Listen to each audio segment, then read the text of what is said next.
നമുക്ക് കുറച്ച് മുളക് തൈ നടാനുണ്ടേ. ഇതില് കാന്താരിയുടെ മുളകുണ്ട്, മാലിമുളകുണ്ട്, പിന്നെ എനിക്ക് പേരറിയാത്ത 2 മുളകിന്റെ തൈകളും കൂടെ ഉണ്ട്. തൈകൾക്ക് മണ്ണിലേക്ക് നട്ടു കൊടുക്കാനുള്ള വലിപ്പമൊക്കെ ആയിട്ടുണ്ടേ.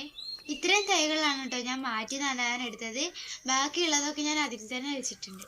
മണ്ണിൽ മാത്രമല്ല, ചട്ടിയിലും ഗ്രോ ബാഗിലും പറ്റുന്നിടത്തൊക്കെ ഞാൻ തൈകൾ നടുന്നുണ്ടേ.